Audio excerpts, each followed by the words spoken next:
Hey, what's going on, guys? This is Serious to Warlock here, and I just wanted to go through a couple thoughts that I'm having about Affliction and rated battlegrounds. First of all, I feel like everyone on your team focusing on one person with direct, really hard damage is the way to go this season. While Affliction does have the potential to put a lot of damage out that's spread over the entire team, it's very easily healed through right now because healers are just so strong. So I've ran a good number of games this season, and I'm already over 2k rating, and how I'm feeling is 2 or more Affliction Warlocks just isn't the way to go if you're going to be competing at a high level. With that being said, I do feel like running with one Affliction Warlock can be good in a lot of situations. It does have the potential to put out a lot of pressure on the healers, as long as you're keeping your dots up effectively, and also CCing the healers every chance you get.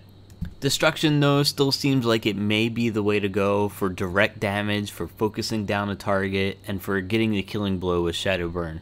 Either way, I have been focusing only on Affliction right now, and that's the only spec that I've been playing in these battlegrounds that I've been doing recently. So what I wanted to share with you guys is a really cool trick that I've learned along the way. I don't see any other Warlocks doing this, and it's just something I just discovered recently. So I put out a video on Soul Swap already and how it changed in 5.4, and I'm sure by now if you're playing a Warlock as a main character or maybe even an alt, you know how Soul Burn Soul Swap can instantly apply all 3 of your dots. And then Soul Swap on its own can copy and paste your dots from to and from each target without a cooldown, and it keeps the duration of the dots intact when you copy and paste. So something that I believe may have been missed is the ability to copy Seed of Corruption using Soul Swap. Not only that, but you can actually apply 2 Seed of Corruptions to a single target using Soul Burn.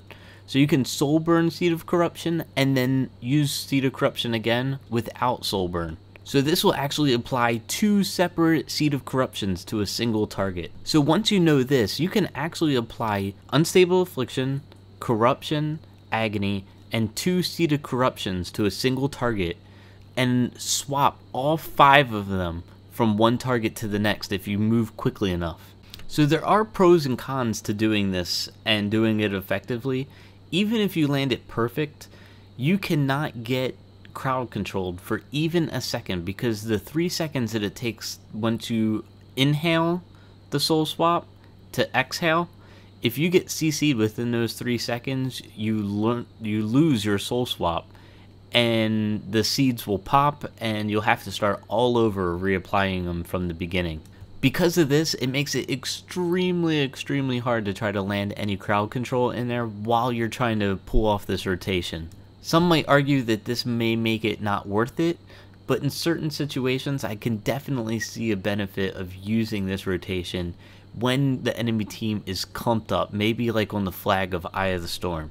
Those seem to be the cons, it being very difficult to get off, you can't get CC'd or you have to start over, and you can't really crowd control anyone else while you're pulling it off.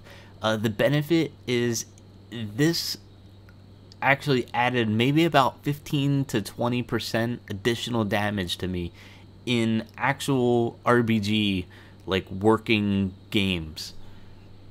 I'm sure the more bunched up the enemy team is, especially like on the flag of Eye of the Storm, the more beneficial this rotation would be, and I'm sure that I could get it to go up to at least 25% additional damage using this rotation.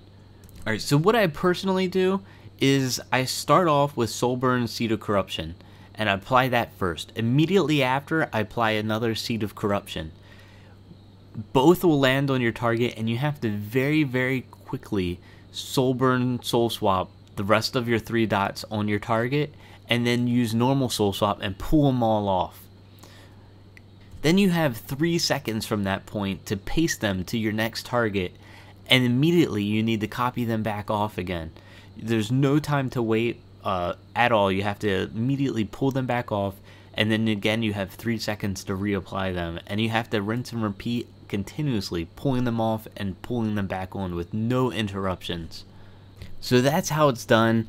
I just wanted to share this with you guys because you're going to see me using this technique in rated battleground footage that I'll be putting out.